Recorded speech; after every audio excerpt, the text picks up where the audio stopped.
Hey, so is it possible that WWE just had their moment of the year on the very first day of the year?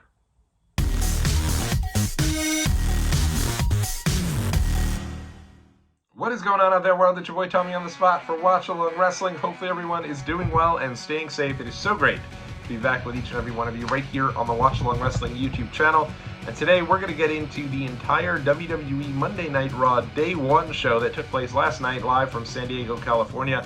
Very newsworthy show, and I honestly thought it was quite the jam-packed and very good show, honestly.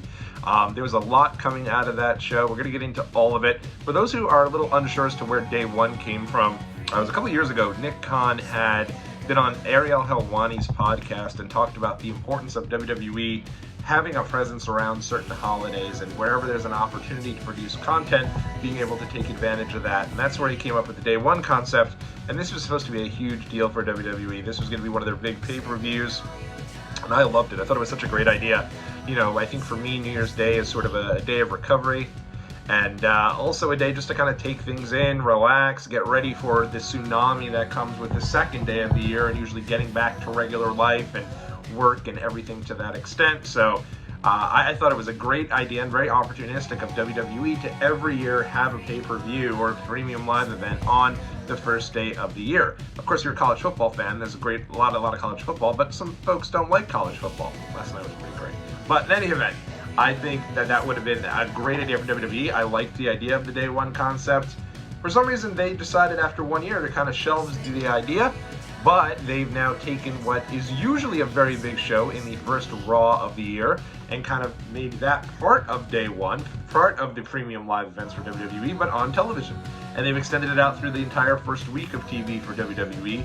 You had Day 1 last night for Raw, New Year's Evil for NXT, which looks great tonight, and then New Year's Revolution, which is also a name of a former WWE pay-per-view, on SmackDown this Friday, which it looks like an incredible show, headlined by a triple threat to see who's going to be facing Roman Reigns at the Royal Rumble between LA Knight, AJ Styles, and Randy Orton. So this entire week is just loaded with really cool shows. We're going to break them all down on this here YouTube channel, so lots of fun content coming your way. But for me, let's talk about last night, and obviously the elephant in the room, the big deal as to what most people want to talk about, and that being the return of the great one, the People's Champ, The Rock. An incredible moment. For me, I was off Twitter most of the day. I did my best to avoid spoilers, knowing I typically watch these shows on a 2 to 3 hour lag, and I'm a little behind on them. So when that ended up happening for me, I knew that this champion was returning. I personally thought, and maybe it was wishful thinking and hopefulness on my part, but I was thinking it was going to be Big E. Ended up not being Big E. The good news with Big E, and the most important thing with Big E, is that every report I've heard of him is that he's doing really well health-wise. So if he ends up never returning, he seems at peace with that, and that's great. But personally, you know, at the end of the day, it would always be great to see Big E back. He was right at the peak of his career, just getting there, and when the unfortunate accident took place. So I was hoping it was going to be Big E, but I did not expect it to be The Rock, which I thought was great. And, you know, we just saw The Rock a couple months ago with Pat McAfee. So initially when he came out, I was really excited. Great to see The Rock. Always great to see The Rock. I thought the way that they did this big reveal, where they initially revealed Jinder Mahal, was fantastic. You had all the crowd up on their feet, ready to record the big moment where this champion's coming out and capture that moment on their phone. Everyone's excited, everyone's building anticipation, and boom, Modern Day Maharaja's music hits, out comes Jinder Mahal, and there's a audible collective groan from the crowd. This was amazing. I don't think I've ever heard a collective groan like, you just heard like everyone like, oh, come on. It was amazing. So Jinder comes out, and honestly, I am a Jinder guy. I've always Jinder's been there for me. I have a couple guys like Jinder Mahal, Baron Corbin, you know, back in the day, Test, a couple of bigger guys that for some reason I'm a fan of, that like I recognize folks don't typically love, but they're my guys. I've just always been a big fan. So Jinder came out, I was like, yes! I thought this was... I'm used to the WWE when they reveal a big surprise, and the surprise would be Austin Theory at the end of Money in the Bank, right? Like a mind-numbing, why did you get me excited to give us that type of deal? So I thought Jinder Mahal was the surprise, and I thought this was just a way to reintroduce him, heat him back up, and I was ready for it. I'm on board. I was seated, as the kids say on the internet. But not to be. Obviously, it was The Rock. It's a new era of WWE. If they're promoting a surprise, they're going to give you a surprise. Great deal with The Rock. Part of me when he was doing his deal with Jinder, funny, right? He's doing, what was it? You are a douchebag, something like that. Been funny, and I thought it was great. You know, classic Rock type, classic post-return Rock, where, you know, he used to do Fruity Pebbles, right? So he was doing kind of the back and forth with Jinder, and it was funny and it was great. Always great to see The Rock. Part of me was like, this is great, and it's always great to see The Rock. But we just saw it, right? We just had The Rock come back, totally destroy Austin Theory on the mic, lay him out, boom, there we go. And it was an awesome moment then, it's an awesome moment now. But I thought, man, it'd be great if we got a little something more. Damn, we got a little something more. When all the dust settled, Rock laid out Jinder. Jinder's out of the ring. Rock ends up grabbing the mic back, and he says, hey, San Diego, Rock is going to get a meal after this. And when he goes to get this meal, where should he sit? Should he sit in a booth? I love a booth, right? I was like, yeah, woo, booth. Should he sit at the bar? I was like, not if you're having a meal. You can't do it. Enough. Grow up, right? But the crowd loved that. Crowd popped huge for the bar. The crowd loved the bar. And then he hits you with the line. The line that The Rock can do sometimes better than anyone else. I'm not sure anybody can hit a money line like The Rock hit this line last night. Took him a little while to get there, but once we got there, and once he hit this line, it was like, oh shit. I always say, the road to WrestleMania does not start at the Royal Rumble like popular belief would dictate. The road to WrestleMania starts on the first Raw of the WWE's calendar year, and that is what happened last night when The Rock said, or should The Rock sit at the head of the table? Goosebumps, man. It was incredible. It was like, oh, we're finally getting this match that forever people have said is a match, you thought you never get, right? You thought if The Rock didn't come back in LA, no way are we doing it. For years, if Rock's gonna come back, win the Rumble, he's gonna end up challenging Roman Reigns. Eventually, we'll get Roman Reigns versus The Rock. Maybe even after 2015's Rumble, when he came to help Roman, and then Roman got booed out of the building, he kind of looked at him at a little side eye, and it was like, dude, why did I bother wasting my time with this scrub? It was crazy. And it hasn't happened. And finally, it looks like this match is going to have... Rock wouldn't have said that if that's not in the cards. And it makes a lot more sense as to why The Rock came back so soon after his last comeback. It's because shit is on. And we're getting Rock versus Roman Reigns at some point. Now that kind of leads to, when is this going to happen? I think it's, honestly, guys, and I know this kind of stinks, if you're a fan of Cody Rhodes like myself, you want to see him finish that story, you want to see him get that world title belt, I just don't think you're doing Rock and Roman Reigns anywhere else except for WrestleMania. Maybe I'm wrong. And I will say, there is a small chance I think this could end up at Elimination Chamber in Perth, Australia, because I do know Rock's always been a big guy about making history, right? And so I think he could be sold on the idea of going overseas, having the biggest international event for WWE in history. I really do. But for me, I just feel like Rock even said it on the Young Rock series that he did, right? A match this big can only happen at WrestleMania. That said, I do wonder if people may turn on it a little bit. Now, people love The Rock. People are going crazy for him, right? People are going to be super into this match. But I think a lot of people are into the idea of Cody Rhodes finishing his story. So, at the end of the day, could they have Cody finish his story at another time? Yes. Let's not do another year until Cody finishes his story, please. Let's understand that at some point, sometimes, we could change the title at some of these other large stadium shows. Maybe do it at a SummerSlam, for example, right? I think that's going to be in Cleveland, Ohio. I think it's rumored to be in Cleveland. Wherever it ends up being. You could easily have Cody finish his story there. I don't think that takes away from Cody's big moment not being at WrestleMania. Brock Lesnar's first title win came at SummerSlam. Randy Orton's first title win came at SummerSlam. A lot of people fly in for SummerSlam. I did last year. I flew to Detroit to watch my main event, Jey Uso, do his thing. You could do that. I do think this match, Roman Reigns against The Rock, takes place at WrestleMania. If it takes place in Australia, great. And then I think you'd still get to Cody and Roman. But I think Rock versus Roman, I think you got to do it at WrestleMania. And it'd be really interesting to see kind of where things go. You could also, of course, have Roman Reigns drop the title before getting to that match with Rock, right? Have Roman Reigns lose the title at the Royal Rumble to a Randy Orton. And then you could have Randy Orton defending the title against Cody and have Cody be the one to beat Randy Orton and get a match with Roman down the road. I don't expect that to happen. I think we're going to get Roman Reigns versus The Rock at WrestleMania. And then I bet Roman keeps the belt till next year, where maybe finally Cody is able to finish his story. But like I said on Twitter yesterday, at WatchAlongTommy, with a great cheap plug there by me, there's always next year, right? There's always next year for Becky Lynch and Ronda Rousey. We're still waiting on that match. I don't think we'll ever get it. You got to strike sometimes when the iron is hot. If they have an opportunity to do Rock and Roman Reigns, I think they will. I do think it will be at WrestleMania, which is a shame, because I really think the call here would have just been to give Cody the belt at last year's WrestleMania. Didn't need Rock and Roman, don't need the title. Didn't need any of the stuff for Roman Reigns and the Usos and the Bloodline splitting. That didn't need the title. It would have been fine to have Cody go on and win the title and be the guy in the face of WWE since last year's WrestleMania, but it wasn't meant to be. And that match and him finishing the story may very well not be meant to be, even though obviously I'd love to see it. Shout out to Jinder Mahal. Aside from this, I always say this about Jinder. Again, I said I was a fan. I think if Jinder Mahal had a few months to build up the modern-day Maharaja character before getting the world title, I think once he got the title, it would have been much more acceptable for a lot of people.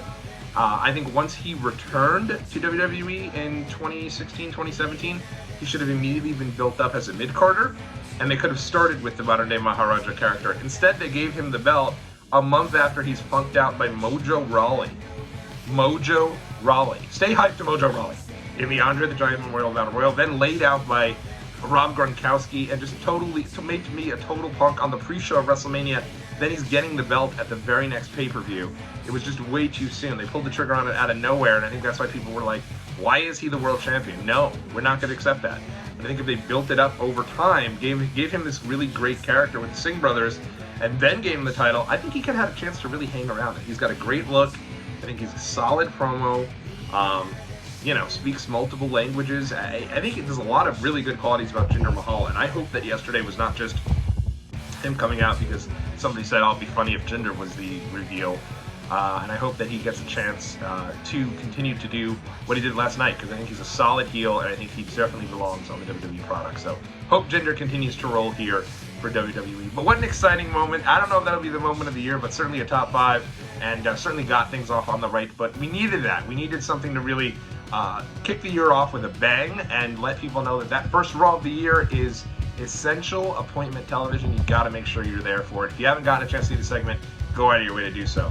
But I didn't think that was the only thing on the show that was really good. As a matter of fact, the opening contest I thought was the best match of the night. It was Becky Lynch taking on Nia Jax. And going into this match, this actually really annoyed me because they played off of their history. They started in 2018, a match that really we never got that one-on-one match between Becky Lynch and Nia Jax. They're building this up kind of 5-6 years in the making and kind of reheated back up their rivalry. And I just thought, why didn't they do this with Becky Lynch and Ronda Rousey? Right when Ronda came back in Royal Rumble 2022, I said, great, we're getting Ronda versus Becky. And then when we didn't get Ronda versus Becky, I said, okay, no worries. We're going to get Ronda versus Becky next year. Makes sense. Becky was involved with Bianca Belair. Ronda Becky is, let's circle it in as the main event of night 1 of WrestleMania 39. Never happened. Variety of reasons, I don't know. I've heard that Becky Lynch just thought people weren't into that feud anymore and it was time to move on. And if there was something that either of them were doing at WrestleMania that required them to move on, I get it. But Becky Lynch was like in a random 6-woman tag. Ronda was in the WrestleMania Women's Showcase. They easily could have had that match, either be at Mania, be at SummerSlam. Give us that match at some point. Do it like they did with the Nia and Becky. Thought they had a great match. One of the better Nia Jax matches I think I've ever seen. And Nia gets the win clean, middle of the ring, and it wasn't like a fluke at all. Kind of made a lot of sense. Like people were like, "Oh shit!" Like the crowd was really into this. This is awesome. They were really excited about it. Nia got the big win clean over Becky Lynch. I wonder where they go with Nia from here. I still think the story for Becky is to go on and challenge Rhea Ripley for the title at WrestleMania. But good to build up somebody else. I thought it was really surprising. Typically on TV, it doesn't feel like the big babyfaces typically lose big matches like this. It's never clean. So I thought it was very interesting to see Nia get that win. And now I'm interested to kind of see the next chapter of Nia and Becky if they continue down that road. I thought this was very well done. Really solid match. Next up on the show here, I'll break down some of this in order, so to speak. There was a tag match between Kofi Kingston and Jey Uso taking on Imperium. Unfortunately, the match was thrown out because Giovanni Vinci ended up getting hurt. Referee stoppage, match ended on the spot. I hope he's okay. It seems like he is. He said he was on Twitter. It was a really scary moment, though. Very rare for a referee to just stop the match. It seemed very odd. And everyone looked very concerned, so I'm glad to hear that he's doing okay, and it seems like he's going to be fine moving forward. Thank goodness for that. Great big part of the act there, I think. And remember, when they came back, they got rid of Giovanni Vinci and then brought him back at SummerSlam to bring Imperium whole, and I think it was the right decision. I think he's great. So Jey Uso, though, before that, Jey Uso and Kofi had a great appearance there. They came out, the crowd was doing the, day one-ish, me, oos. They were all into that, so people are loving that. And it's such a great visual. Good for Jey Uso to come up with something the crowd can do along with him, because history has dictated that the #1 babyfaces are the folks that fans can feel like they can do something with them, whether it be a catchphrase, whether it be something with their hands, the yes movement, whatever it is. And crowd is really into the Jey Uso entrance, so very, very cool. Moving right along here, we did have a Miz TV segment where R-Truth came out and he was, still thinks he's a part of Judgment Day, continuing to do that whole deal where he believes he's part of the crew. Very funny. R-Truth is so funny, and they've gotten a lot out of him already since his return. I think more than you could have even thought. He just continues to be such a great integral part of the show, and I'm really glad about that. He's a great guy, and it's so great to see him back on WWE TV. This eventually led to a tag match, the reunion of Awesome Truth. Shut up, the Awesome Truth, Miz and R-Truth. I'm a huge fan of them. I was at Survivor Series 2011 and probably the only person there really hoping that the dissension between The Rock and John Cena would cause them to lose at Madison Square Garden and the show go off the air with the Miz and R-Truth arms held high. I would have been excited if I was the only one, but unfortunately it was not to be. But I was happy to see them reunited. Interesting to see Miz as a babyface. People are eating it up. I think he's on the verge of getting a big push here. I don't know what it's going to be, but babyface Miz is more over than he's been the first 2 times they've tried this. It seems to be working, and pairing him with R-Truth is great. Some of the stuff during the match, like R-Truth has no clue all the time. He's standing on the wrong side of the ring. He's over there. He's standing next to his Judgment Day partner because he thinks he's Dom's teammate. He's doing the, I'm sorry, I love you. Some of it's a little silly. I'm not going to lie. Some of it gets to the point where it's like, we get it, right? Let's move on a little bit. That's my opinion. Maybe I'm an old curmudgeon who doesn't like fun. Perhaps. It could be. But for me, that was a little much. But I did like a lot of it. I thought it was very funny. Certainly the interview stuff during the Miz TV was it was perfect and really, really great stuff. So great to see Miz and R-Truth back together there, and they got the win. Miz again with a big win here. So I guess the story now is that Miz is building his credibility back up after many, many losses throughout 2023. Next up, it was Ivy Nile taking on Rhea Ripley for the Raw Women's Championship. This match was awesome, really good stuff. They did such a good job in building up Ivy Nile throughout the night. This story of Ivy Nile, they gave her a video package, gave Rhea a video package. They built this match up throughout the night, which I thought was really well done. I would have actually liked to have seen more of that done with Drew and Seth as well, but I thought Ivy Nile and Rhea Ripley did a great job with this. Ivy Nile in the back with Alpha Academy, in the back with the Creed brothers, building her up that she could do this, that she was going to get it done. It certainly didn't put the doubt of the match, the end of the match, in any doubt for me, or I don't think most people, but it's good to see them continue to establish challengers for Rhea. Rhea did get the belt, keep the belt. She is a total star. She comes out at this point and she's just like leaning into this theme song that I think is just so powerful and such a great theme song, and just presents as such an absolute star. Wouldn't have made any sense for her to lose the belt to Ivy Nile. Ivy's brand new. They're continuing to build her and the Creed brothers up, though. I'm excited for their future, but it was the right call to keep the belt on Rhea Ripley in this situation. I think she's going to certainly keep the belt at a minimum until WrestleMania, and I'm not sure she's even losing it then, but she continues to be a major, big focal part of the Monday Night Raw show. And but hey, a great showing there for Ivy Nile, and interesting to see kind of where they go from there with her. They did a backstage vignette where Chelsea Green and Piper Niven found, I guess it was Kaden Carter and Katana Chance in a club celebrating New Year's and them being the tag champs. I didn't like this. To be honest with you, I just thought this was... I love Chelsea and Piper, as I've said. The Katana Chance and Kaden Carter Katana Chance not working for me thus far. I appreciate a good vignette, I really do. This just was not a great vignette. I don't think it would have killed them to give us a real legitimate club vibe as opposed to this weird, very clearly not a club backstage vibe that they gave us with Chance and Carter. They will have a rematch next week for the Women's Tag Championships, and I guess we'll see from there. Yeah, I don't know. But I did like the idea that Chelsea and Piper were saying that they didn't get what they wanted. They were going to go to SmackDown to see if they can get what they wanted there, kind of playing off the idea that the tag titles can be defended virtually anywhere. So I thought that part was cool. But Chance and Carter, They're going to defend the titles next week against Niven and Green. That led us to, obviously, the aforementioned Rock segment. It's fantastic. Go out of your way to watch it. It's essential viewing on the show.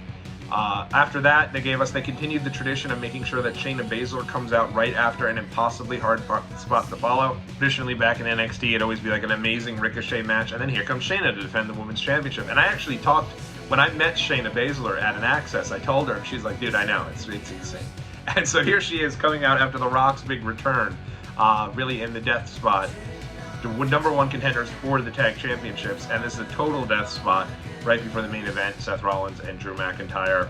Shayna Baszler and Zoe Stark get the win over Natty and Tegan Knox. 2 minutes, done with the match. I think Rock probably went over his time like he typically does. What I will say about this is I have no problem if there's nothing for all the women to do, but the roster is stacked enough where if you want to take a Zoe Stark and Shayna and make them a team, build them up. Let's build up this tag team division so that it matters, so that it's not just two randomly thrown together women going for the tag team championship. Make these folks a team and really develop them. Tell people why they're a team. Tell people why they're with each other.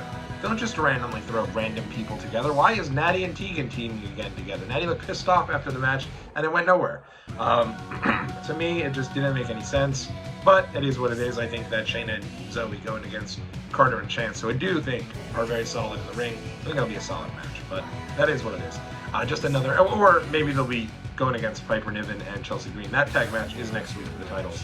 And then the winner will face Shayna Baszler and Zoe Stark. So more to come there. Main event time, it was Seth Rollins defending the championship against Drew McIntyre. Going into this match, I was convinced that we were going to get a title change here. I thought for sure Seth was going to be dropping the title to Damian Priest. Priest was going to come in, cash in, win the title, and then they'd have a rematch at WrestleMania. At Royal Rumble, rather. Seth would get the title back before WrestleMania. Kind of do what they did with Edge back in 2006. So this would have been fine. I think it would have been cool to see Priest as the champion for a couple of weeks, run something different. I've also been actively choosing against Seth Rollins in every one of his matches. It feels like, why have two matches with Shinsuke if you're going to beat him twice? Why have two matches with Finn if you're going to beat him twice? And now why have a second match here with Drew if you're going to beat him twice? But that is what they did. Solid match throughout. Really strong stuff there. You had Drew kick out of the pedigree. You had a lot of near falls here. And then they did have the tease of Dominic Mysterio coming out with Damian Priest to cash in Money in the Bank. And I was like, let's go. Here we go. We're finally going to get this cash in. And it was stopped. So it didn't happen. Damian Priest still has the briefcase. At some point, maybe he'll cash in. Maybe he won't. Maybe he will and he'll lose. Maybe he'll go after the Intercontinental Championship. Gunther probably lose that match too. I don't know, but I would have loved to have seen the title change yesterday. Instead, Seth Rollins continuing. Seth freaking Rollins is your world champion. Not sure where they go here with Drew McIntyre. Maybe it's just Drew hasn't re-signed and this is his swan song. Who knows? I don't know anything about that. But it's a shame because I think they've done a really good job building Drew up as a legitimate heel. But the way it's gone for Drew McIntyre, other than right in the beginning of his, when he got his major push coming out of the Rumble 2020 and got that initial world title run, man, he just seems to choke when it comes to the big ones, and did again yesterday. Seth Rollins, still your world champion. Let me know if you're enjoying his reign, if you're ready to move on. I think, obviously, we're getting him and CM Punk at some point, probably at WrestleMania. I don't know that you need the title for that. I think that's a really good feud with or without the title, but I think the title will be involved, and I just think yesterday, if they didn't put the trigger on Drew McIntyre or on Damian Priest last night, I don't think they will do it before WrestleMania, which is kind of sad in a way because I'd like to see kind of something change up. I've said it a million times. It used to be anything could happen in the WWE, and in many aspects it still is that way. But one thing that can't happen in the WWE, it seems, is a title change for one of these big titles before WrestleMania. And there's a lot of other shows where these title matches are being presented, and you don't want it to be like, hey, you know who's going to win the title, right? You Seth Rollins, Rhea Ripley, Gunther, Roman Reigns. No chance any of those folks are losing their titles anytime soon, certainly not before WrestleMania. So, to me, I think it would have been cool to have a change-up, but they decided to stick with Seth Rollins. He continues his reign, and away we go. So, in any event, WWE Raw Day 1, I thought was a very enjoyable show. Let me know what you thought about it in the comment section. We've got NXT New Year's Evil tonight. It is my plan to watch that show, again, most likely on a delay.